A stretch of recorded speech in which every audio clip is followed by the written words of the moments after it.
Kita naman mga kapuso, simula bukas sinasahang balik na sa 8 piso ang pinakamababa o minimum na pasahe sa mga jeep. Kasunod dyan naman ang rollback o bawas presyo ng mga produktong petrolyo, pero ang ilang grupo ng transportasyon umalma. Live mula sa lungsod ng Quezon, nakatutok si Bernadette Reyes. Bernadette. Mike, 4 na sunod-sunod na linggo ng pababa ang presyo ng produktong petrolyo dito sa bansa. Kaya naman sa isang transport conference kanina, inanunsyo na ilang transport groups na binabawi na nila yung 50 centimos na provisional fare increase sa jeep. Ibig sabihin, simula bukas posible na balik na sa 8 pesos ang minimum fare sa jeep. Pinapasalamatan din ng mga transport groups yung naging pahayag ng Pangulo kanina dahil sinabi nga ni Pangulong Aquino na nagpapasalamat siya sa mga transport groups. Dahil iniintindi raw nito ang kapakanan ng taong bayan, hindi raw kagaya ng ibang grupo na wala na raw inatupag kundi pag-arali. Kanina nabanggit na rin ito ng LTFRB. Bunsod daw ito ng pagpapatupad ngayong araw ng pinakamalaking rollback sa presyo ng produktong petrolyo ngayong taon.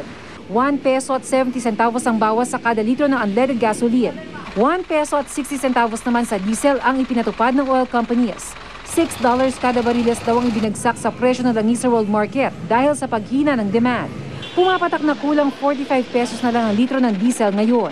Pero ang Department of Energy hindi pa masabi kung magkano magiging presyo ng langis sa loob at labas ng bansa sa mga susunod na araw. Lalo't nabanta ang Iran na ititigil ang supply ng langis sa ilang bansa. Baka 45 lang na ngayong araw, tapos next week mag 45.50. Ang isang binabantayan pa sa ngayon is yung oil embargo will happen in July 1. Taong 2008 magkusa ang mga transport group na ibaba ang singil sa pamasahe. Noon kasing panahong yon, bumaba sa 26 pesos per liter ang diesel. Pero ngayong malikot daw ang presyo ng petrolyo sa pandaigdigang merkado, huwag raw sana pabigla-bigla ang LTFRB sa kanilang desisyon. Ito naman siguro 1 linggo, 2 linggo lang makikita natin kung stabilize na ang presyo. Walang problema sa amin.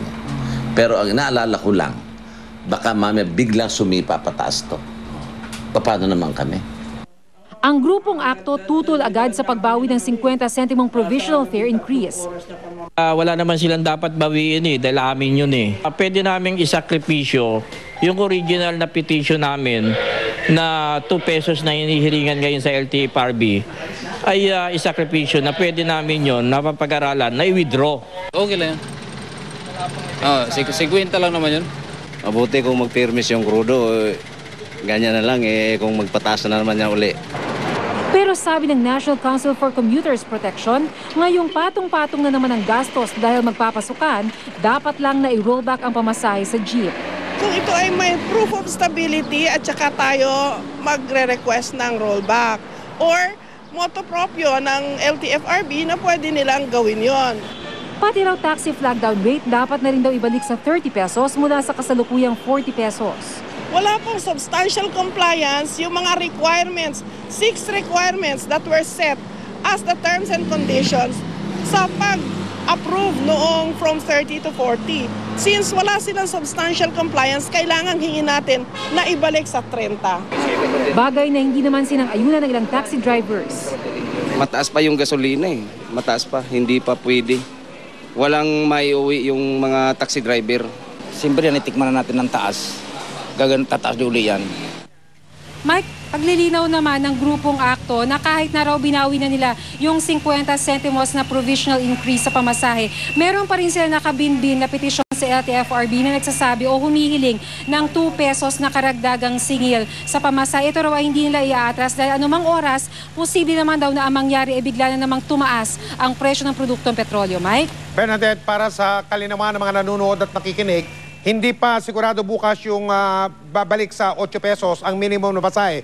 May proseso pa na kailangan pagdanan bago maibalik sa 8 piso yung pinakamababang pasahe sa jeep. Ganun ba yun, Bernadette? Oo, tama ka dyan, Mike. Kailangan kasi muna formally ay may anunsyo ito ng LTFRB sa pamagitan ng mga kanilang publications. Kaya kung bukas raw ay ito ay mailalathala ng LTFRB, immediate yung magiging implementation niya. Kaya kung bukas, yan ay maipapalabas na yung formal order by LTFRB, maaari naman na rin na maibaba na yung signal sa pamasahe bukas. Malinaw, Mike? Bernadette, hanggat wala pang formal na anunsyo o pahayag ang LTFRB, hindi pa rin 8 pesos ang magiging minimum na singil sa pasahe sa mga jeep. Oo.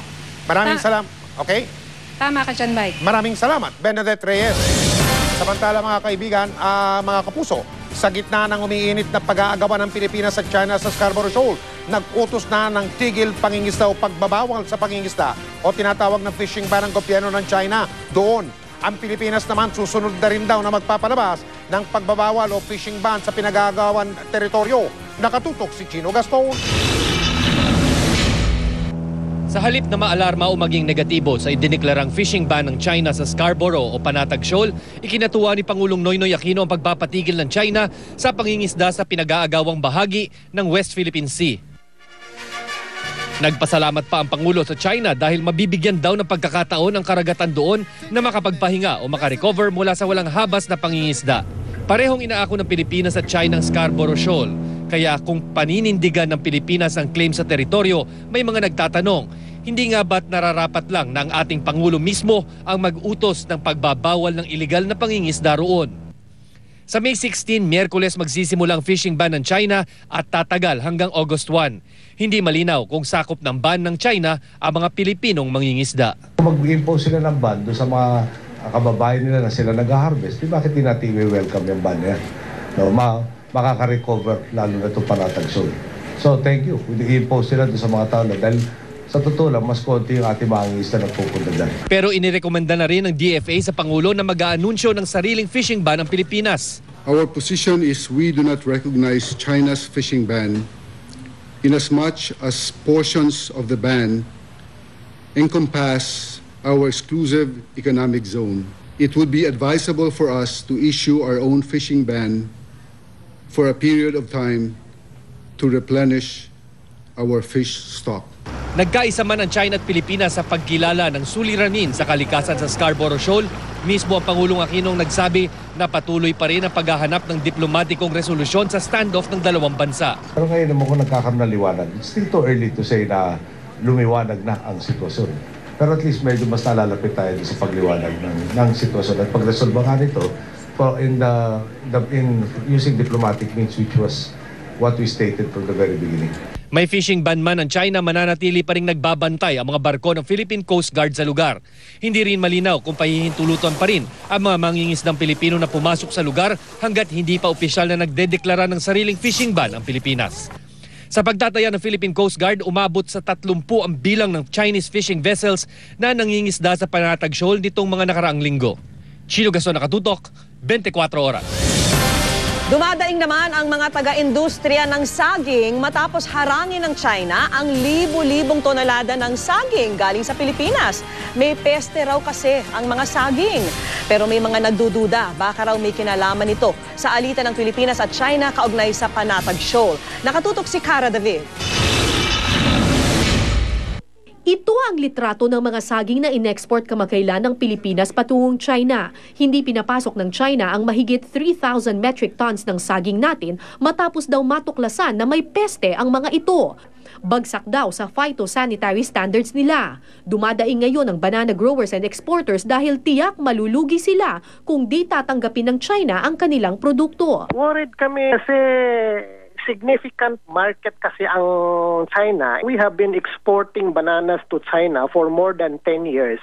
And this is the first time kasi na naghihigpit sila sa entry ng mga bananas natin due to quarantine issues. Hindi naman nangyari ito in the past eh. Ayon kay Bobby Amores ng PhilFoodex, kamakailan lang daw hinarang ang 500,000 na karton ng saging sa Port of Shanghai. $6 million daw ang halaga ng shipment na mauuwi lamang sa wala. Hinala nila ang paghihigpit na ito ng China, epekto raw ng alitan ng Pilipinas at China sa Scarborough Shoal. Pero ayon sa Bureau of Plant Industry, nagsimula ang paghihigpit ng China sa mga prutas noong Marso pa, isang buwan bago pa man uminit ang alitan sa Scarborough Shoal. Nasabing issue dahil daw po dun sa away dun sa Scarborough Shoal. Napakalayo naman po, ma'am, kung halimbawa kung tutusin po naman ito naman mga pesting ito ay mga quarantine matters. So, itong issue po ay tungkol po sa banana. Aminado ang Bureau of Plant Industry, posible raw na magkaroon ng peste ang ilang saging na ini-export natin. Nagtataka lang sila dahil magkaiba raw ang peste na natuklasan ng Chinese authorities sa peste na karaniwang makikita sa mga saging ng Pilipinas.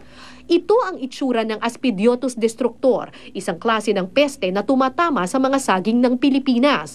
Ito naman ang itsura ng pesteng nakita umano ng Chinese authorities sa saging na ating inexport.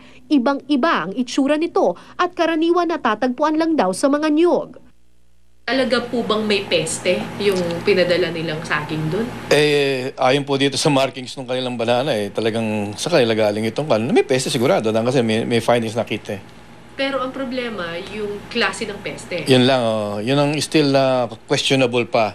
Magtutungo ngayong linggo sa Beijing, China ang Bureau of Plant Industry para linawin ang issue at makipagtulungan sa pagpapanatili ng kalidad ng mga ine-export nating prutas. China ang ikalawa sa pinakamalaking importer ng saging, kaya mahalaga raw na mapangalagaan natin ang relasyon sa bansang ito. Ayon naman kay Pangulong Aquino, bukod sa China, dapat tingnan na rin ng Pilipinas ang iba pang bansa na posibleng pagdalhan ng ating mga prutas. Napakarami na saging natin na pupunta sa ilang bansa. So, importante, i-diversify rin natin yung pinag-e-exporta natin para naman hindi tayo nakatali sa desisyon ng isang bansa na apekto ng gusto industry. Cara David, Nakatutok, 24 Oras.